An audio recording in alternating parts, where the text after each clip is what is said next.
Welcome to the Starfighter Podcast.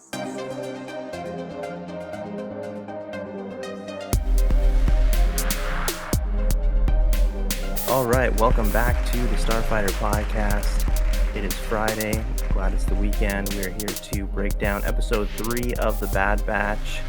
And to help me steer the ship, we've got Ethan, and we've got our special guest, Ryan Phillips, for the first time. How are you guys doing? Yeah, doing good. Doing amazing, dude. That's awesome. Ethan's Insane. here. He's out here with a brand new mic, so that's awesome. Ryan, thanks a lot for coming on. Yeah, man, good to be here. Yeah, good to have you. And so before we get started with our breakdown, for our viewers here on the channel, continue to support us, leave us a like, leave us a comment. We want to know your thoughts. If we missed anything, let us know, and let us know how you enjoyed this episode. Also, if you're not subscribed, hit that subscribe button for us. And of course, you can also follow us on Spotify, Apple Podcasts. Leave us a good review over there. We'd appreciate that as well. Well, all right, guys, let's get into it. To start out, Ryan, I'd like to hear how you're enjoying the series so far with Bad Batch.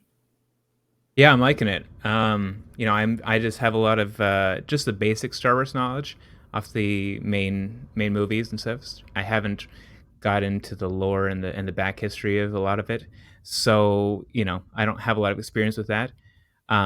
But yeah, a chance to watch the part of season 7 of the Clone Wars, kind of get a little bit of back history from the Bad Batch, and then the last couple episodes have been great. So I'm really liking the new series and looking forward to where they take the storyline and advance the characters. Awesome, very cool, very cool. I think you had told me also that you'd watch a little bit of season 7 Clone Wars, right? Yeah, I watched like the first 4 or 5 episodes, which kind of centered around the Bad Batch and their back history, and how they became the group. So got a little bit of back history from that, and learning that kind of flowed into the new series. Why don't we give our initial thoughts on the episode before we go into our breakdown? Ethan, let's hear from you. Again, it's kind of a slower one. Nothing too crazy going on, but definitely some really cool scenes here that I enjoyed a lot, and we got to see Crosshair more this episode compared to last episode where we didn't see him at all. So it's kind of good to see both sides of everything going on.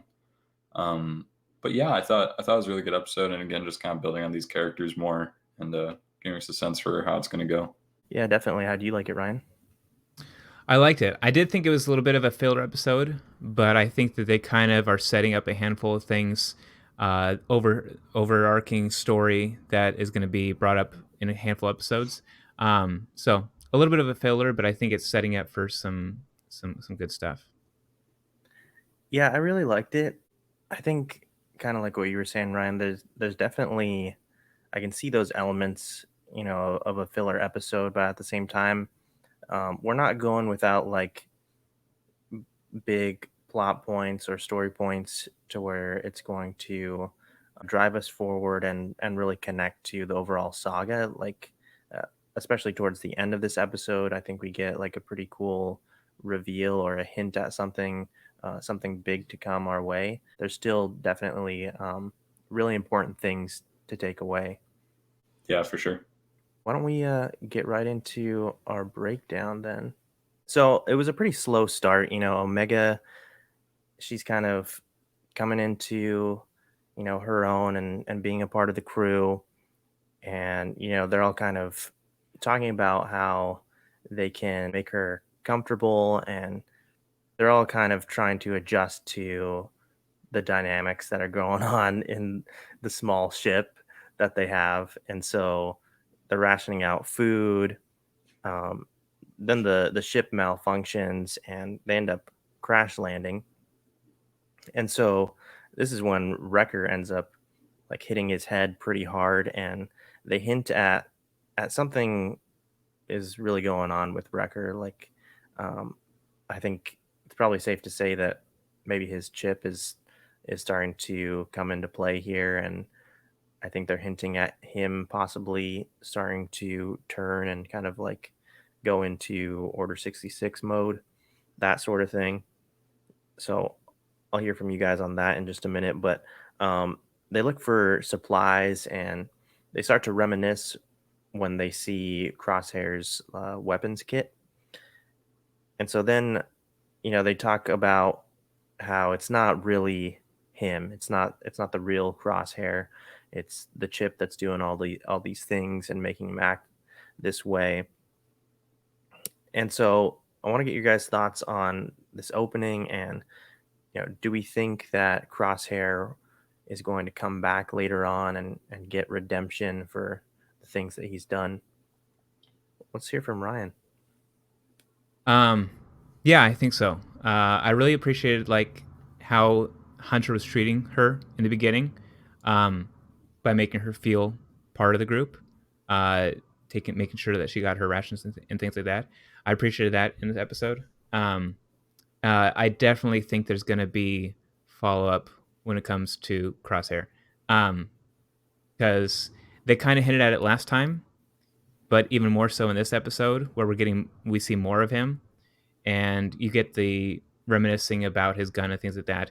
And so I think that long term we are going to see him make a redemption, and I think that's going to be kind of the way that the group's going to focus on is making that happen. And um, I think that that's Omega is going to be kind of a central part to making that happen. For sure. Ethan, your thoughts? Yeah, I definitely think we're going to see him again at some point. I don't know. It's hard to tell. I think we're going to see him back to his normal self at some point. As to how it's going to go from there, who knows? But I do think his chip will be fixed, or I guess unfixed, at some point. I do want to talk about that point you brought up about Wrecker, though, because I thought they were kind of trying to like lead us somewhere with that. Like, what, this is a huge brute and he got his head bumped on a crash landing. Like, they've had this before. So yeah, I thought it'd be looked at a little more in the episode, but I definitely think there's something going on there just because of how much they focused on it, and how much of a deal he made out of it. So who knows? That might be the plot point for next episode, or going forward a bit. But I definitely think there's something to that. So yeah, for sure. I really think there is as well. So then Crosshair, we see him get out of his scan and they confirm that the procedures are working and they're making sure that his chip is running at full capacity. And Tarkin, he talks to Admiral Rampart. This is our introduction to this character. And this is the Admiral who runs the chain code program that we saw last week in episode 2. And so he's also brought along his elite squad. And this is the first group of non-clone troopers. They're recruits that are of course loyal to the Empire, and that the idea of getting non-clone troopers who are loyal to the Empire is something that's really stuck. And I think that part of our story, it's gonna get pushed forward with this entire series. And really when it comes to just like expanding on the Empire and how they're really taking root right now. But anyways, so they talk about replacing the clones with ordinary people altogether, and we see Nala say she looks pretty disappointed at that thought.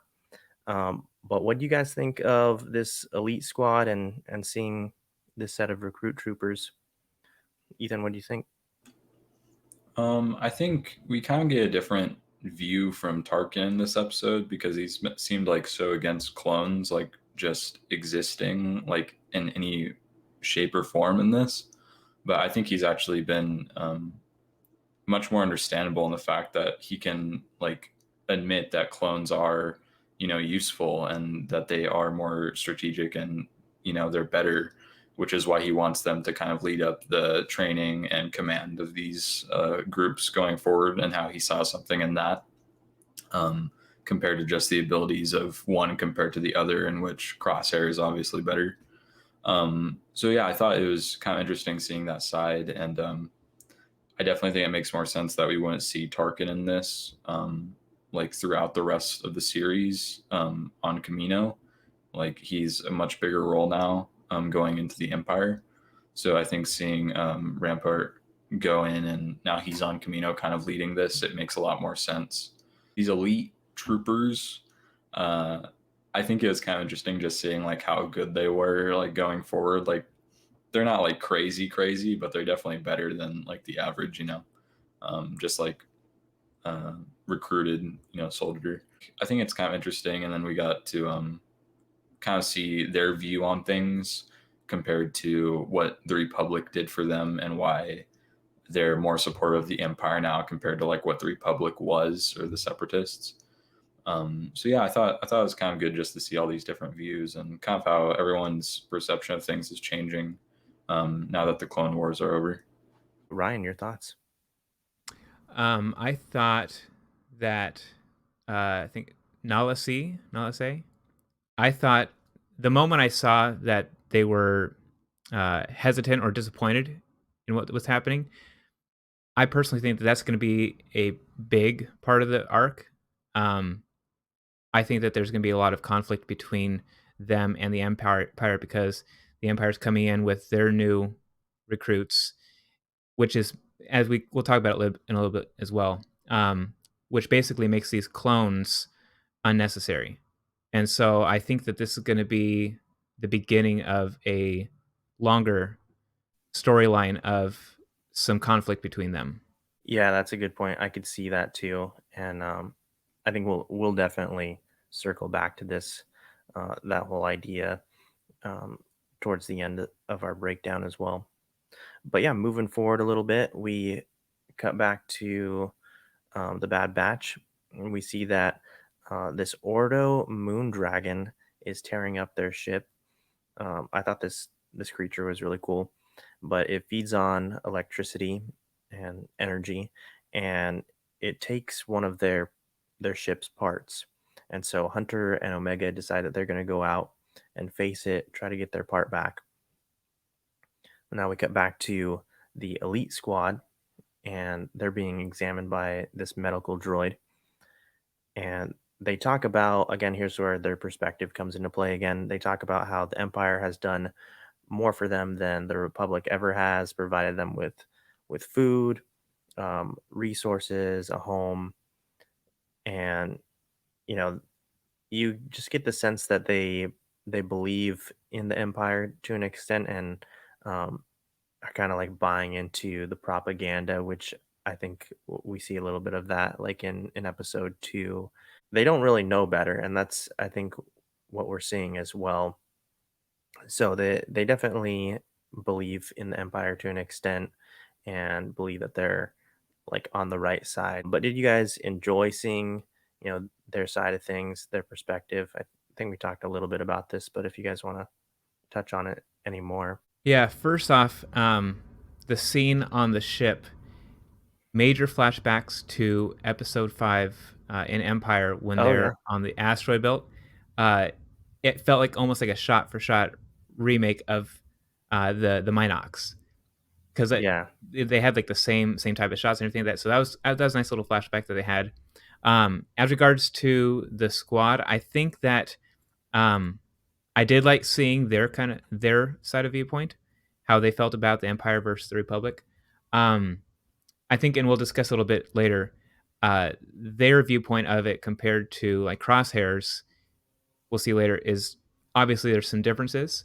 They feel more like just soldiers, and that's just their job. Versus we see with Crosshair more assassin type of elitist. So I felt like they are just kind of just doing what they think they're supposed to be doing, versus being like brainwashed into being even more into the Empire. Yeah, definitely. I can see that. Ethan, did you want to add anything?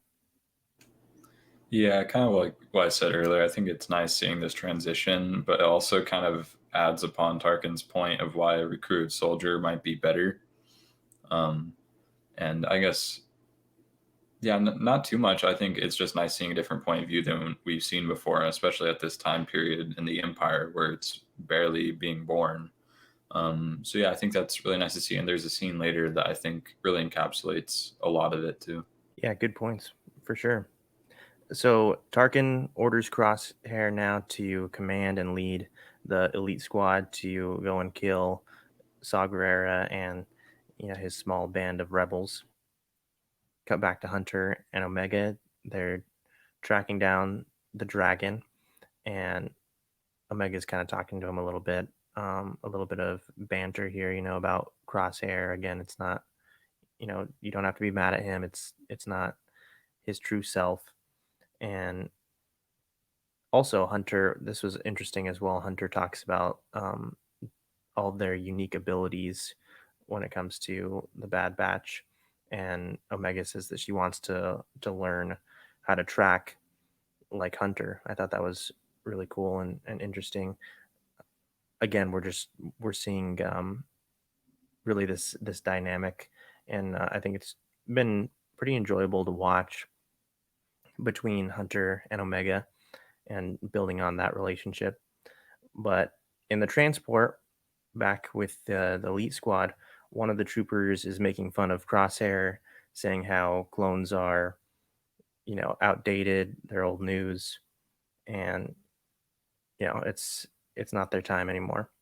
So you start to feel this tension rise in the air, like uh, you kind of just like cut to Crosshair and kind of see him. You can tell he's fueled with some anger, but he's not saying anything. Well, then Hunter actually gets knocked out. He passes out from lack of oxygen, and Omega puts the mask back on. And now we see again Omega taking the initiative. She picks up his blaster, goes after um, the dragon. Do you guys think that this is just another hint at really seeing the kind of character that she's going to become, and really just how special she is? Because again, she's putting her life on the line for their mission, for their squad. But uh, she is still really young, but she's taking this initiative. She's stepping up to the plate. Ryan, what do you think? I think that they are going to be setting up, as you mentioned in the beginning, setting up for Crosshair to be coming back. With her saying to Hunter, "Don't be mad at him."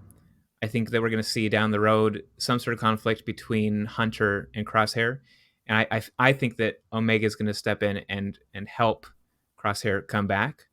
But I like that. in this part, I hope that that'd be good. That'd be a nice little overarching storyline to be able to have her be the one that brings him back and help that Definitely. conflict, because they had the conflict between them earlier, and so as a conclusion, her helping them solve their issues and him coming back, that'd be a nice way for them to package that storyline. Um, I was hoping to see a little bit more from Omega power wise. I think that we got spoiled a little bit seeing Baby Yoda in the first like handful episodes use the Yeah. powers. Um, so I think that she is going to have some powers down the road. Whether to what extent, whether it's force powers or just some sort of extra abilities, I think she's going to have something. But I was hoping for a little bit more from her, just to see more inkling of those powers coming through. But I definitely think that she's going to have something to bring to the group, power wise. Yeah, I do too. I think they're just holding back on us a little bit longer. I mean, there's 16 episodes total, so they can kind of play the long game just a little bit, kind of tease us just a little bit. Um, but Ethan, what are your thoughts? Yeah, I think it kind of goes to show how much of a clone she really is. Like, it's kind of in their DNA to go do stuff like that. And even like when Hunter woke up, he wasn't like crazy surprised that that happened, like he was kind of just going with it. I think it's a normal thing that probably a cadet would have done. So yeah, I thought it was kind of nice just to see that and those parallels between her just trying to fit in with the group. And it didn't really seem out of place. Like, she kind of knew what she was doing. So yeah, it was just a good scene, and I think yeah, nothing crazy about it, but I think just kind of seeing what kind of character she is, I think that's the most important thing to really take out of that. Yeah, and I feel like it actually validates something that we'll get into here in just a minute. It validates what Crosshair says about how clones are superior because they get the job done. And so, what back to what Ethan was saying, she's definitely showing these qualities of who she really is. So really cool to see. So now Crosshair and the elite squad, they engage Saw and his men. Well, actually, Saw's not there, but they engage the rebels, and I feel like things got dark pretty fast. Really interested in hearing your guys' viewpoints on this scene, especially. Crosshair ends up killing the woman that's like the leader in charge of their group, and after they surrender, he orders the squad to kill the rest of them, and they're kind of like standoffish. And again, this goes to show too a little bit more about their viewpoint, because even though we know they're on the wrong side, they don't understand that. Again, they believe that they're fighting for a good cause, and they're like, this isn't what we signed up for. We did have a mission, but I'm sure that they thought we can take hostages or whatever, something like that. But Crosshair is like, no, like there's only one option, basically. And so Crosshair ends up shooting, his teammate here, the one that was giving him a hard time back on the transport. And out of fear, the rest of the squad, they end up complying and they do take out the rest of the rebels. And again, I felt like it was definitely much more darker tone here that we're getting from this scene. Ethan, what do you think about this scene and kind of this attitude that Crosshair's taken on here? Um, it's also interesting. I think we're getting like vibes of like Winter Soldier, but it's interesting. Before we get to hear from you, how the story writers are kind of going back and forth. Like, i- is Crosshair going to come back, or is he really cemented into um, this new life and his missions with the Empire and being loyal to the Empire? But what are your thoughts? Again, I think this is just something that we haven't really seen before in um, I'm gonna say it's like stormtrooper, kind of level, because these are recruits. Stormtroopers are recruits. We never seen Yeah, this side come from a trooper of the Empire. Like they've never had to go and like think about these things. Um, so I think it's kind of nice just to see that, because it's obviously not what they signed up for, and is interesting. But also, kind of what I was mentioning earlier is it kind of goes against Tarkin's point at the same time, that these are recruits and they do have loyalty to the Empire, but they were not willing to, just follow the orders. Unlike Crosshair, who is literally like programmed to follow them and carry it out. So yeah, I thought it was just a really interesting point, and kind of seeing the pros and cons of even Tarkin's plan, and kind of seeing the holes in it. Because you would have thought that due to their loyalty, they would have followed through, but it kind of just reminds you that these are people at the end of the day, kind of like just a normal officer or something like that. I think to go back to what we talked about before, these recruits, they were comparing, how it was with the Republic versus now, we're being taken care of. These were just soldiers who were just doing their job. They don't have as much invested in it. Where they're now told, okay, well, you need to kill all these people. They're totally unused to that, not trained for that. Like they're not expecting it, and so their reaction to it is like, no, I'm not going to do this.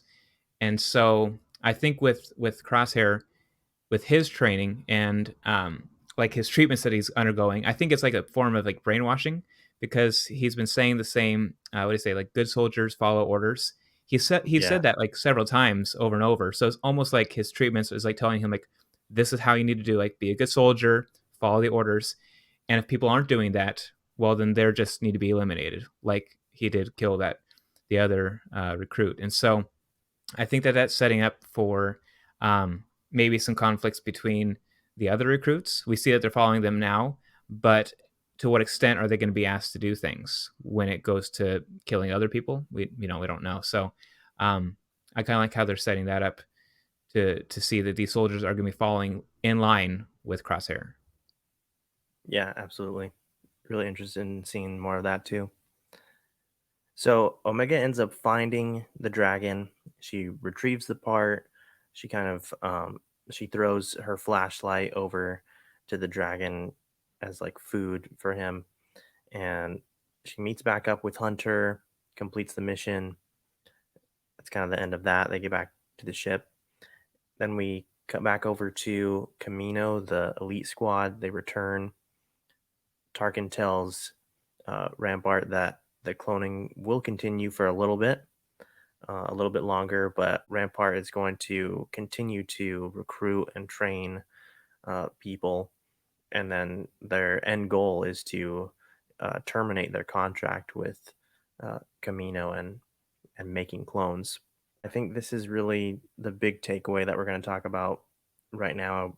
I want to really pull this apart and hear from you guys. But Lamasu explains to Nalase that the template of Django, it's starting to fade and not produce good quality clones anymore.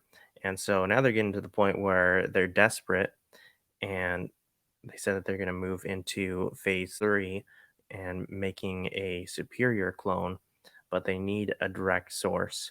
And so I feel like we can go into all sorts of speculation here, but Ryan, what are your thoughts that come to mind? So I think that if you are, if they have to keep this contract in place and they need to have these better clones for the genes, I think that they're going to start. I think while the Empire is searching for the Bad Batch, I think that they are also going to be searching for it, because if they need these clones' DNA to get better templates, they're going to be after them just as bad as the Empire is. And so I don't know if this is the case, but I think that they're going to be after Omega specifically to get that DNA. I think that's a definite possibility. Ethan, want to hear from you. Also, maybe we can talk a little bit about some other possibilities, because I know bringing Galen Merrick into canon is like a running theory right now online, and also known as Star Killer from the Force Unleashed video games. Really great story, by the way. So I think there's a possibility there, and then also, like I mentioned, I think that they could tie things together with what they've set up in Mandalorian already with taking Grogu's blood, and we know that it has to do something like with the Emperor probably, and with his clones specifically. But yeah, what are your thoughts, and what do you think are some other possibilities? Well, I kind of liked Ryan's idea of maybe the Nase and Lamasu are going to be kind of going after the Bad Batch on their own terms as well. I think that would be kind of cool, because imagine if we got to see like Captain Cody or something like that, or like another group kind of going after them. I think that would be cool to see. But yeah, I think going to the whole Star Killer thing, Star Killer, his backstory is very much related with cloning and all of that, but also being force sensitive at the same time. Yeah, super cool character. It's kind of like a force sensitive clone of some sorts. And so that's kind of where a lot of speculation towards Omega even being force sensitive is also possible, because of him, we've seen it before. So bringing him into canon would be really interesting and would probably help that theory go along a bit more. I don't really know where they can go with this. There's a lot of cloning kind of being talked about, and we know it exists, but it's not really been dived into too much. We know Palpatine was a clone in, the sequels, so to some extent. So cloning's had a big part within this whole saga, but it's kind of difficult to say where they're going to go with it. But I definitely think Omega is going to be a much bigger part of this going forward, just because she is a newer clone. She's obviously much different from the rest of them. Like the fact that you can't tell what her mutation is just by looking at her. You That's kind of how you can sense something's different. So I think going forward in the series, I think Omega is going to be the main one that's kind of prioritized throughout when thinking about who's going to be the next clone and everything. But it's also hard to tell because Nalase was the one that got her out of Camino. So why would she be going back after her now?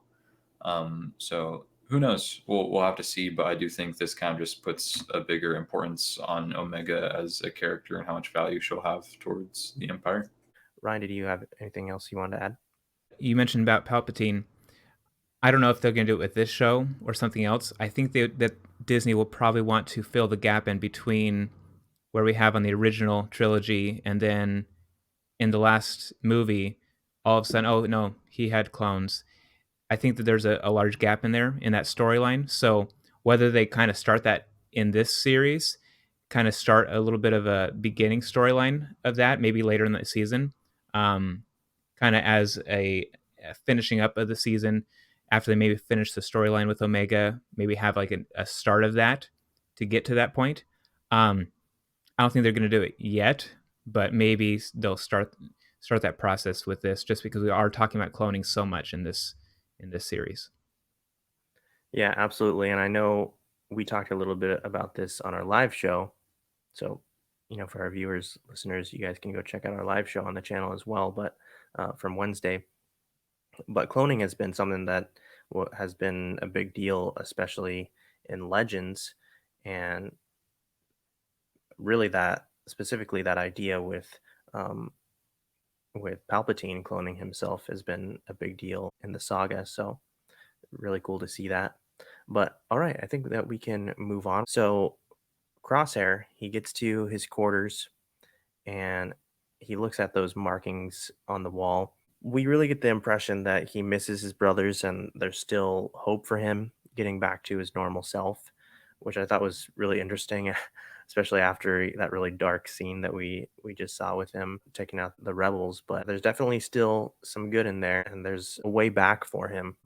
But then we cut over to the Bad Batch. We see that Wrecker makes a room because they're running low on space and everything, but he took the time to make a special room for Omega and just really um, confirm that she's part of the group and part of the family. So that was kind of a nice moment as well to close on and end our story for this week's episode.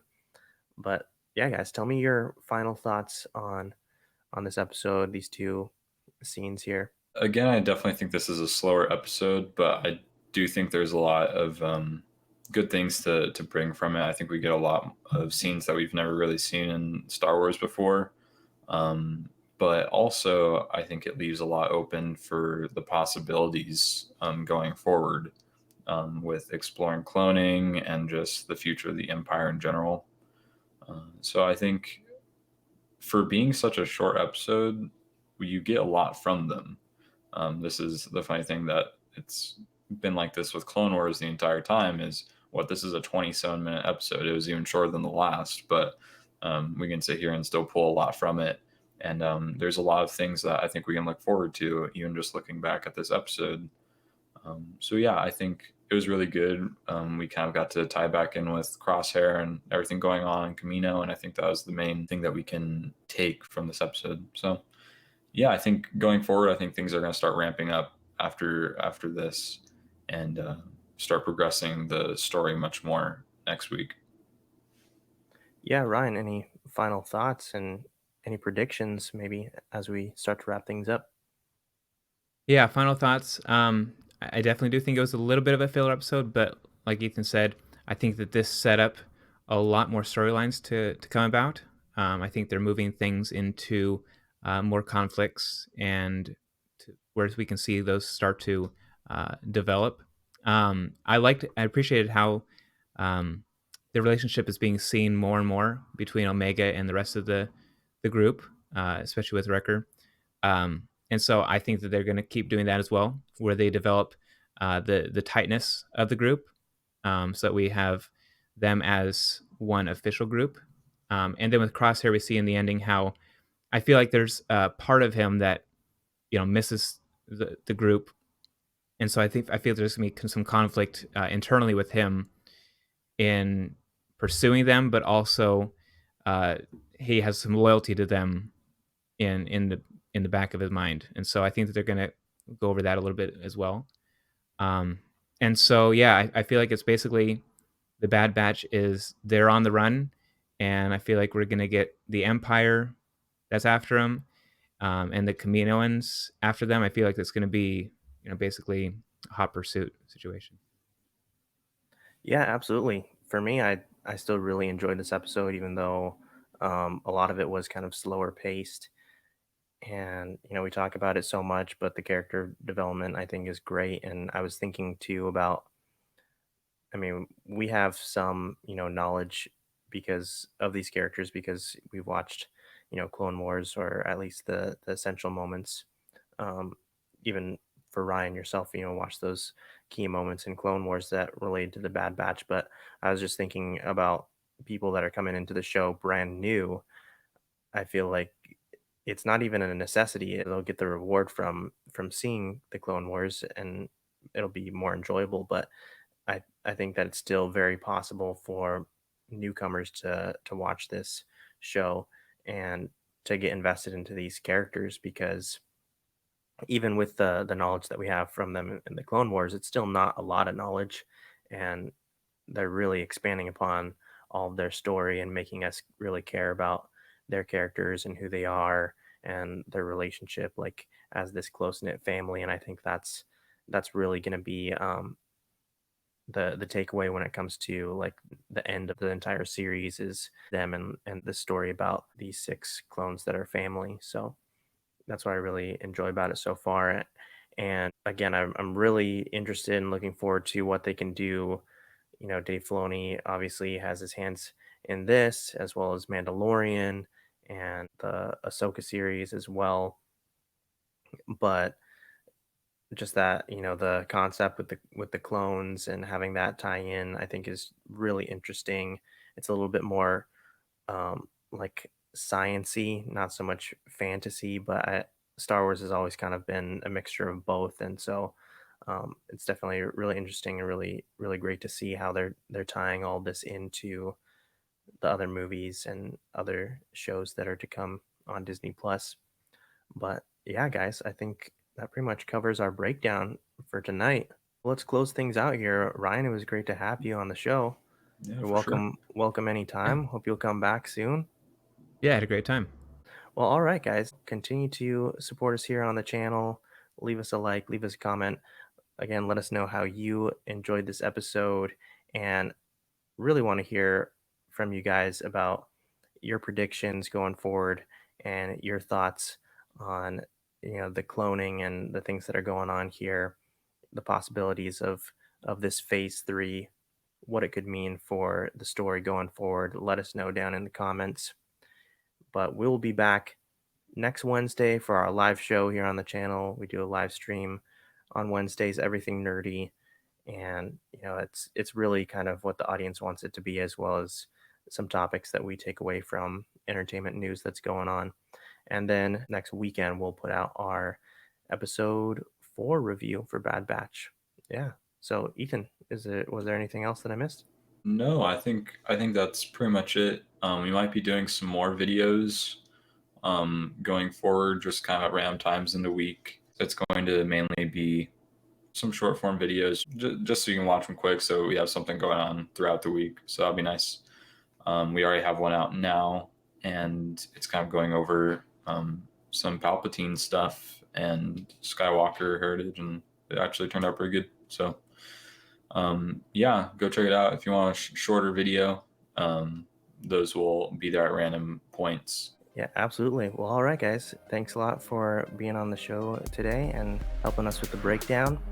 And thank you again to our viewers and our listeners, both here on YouTube, Spotify, Apple Podcast, everywhere. We appreciate you guys, and we will see you guys next time.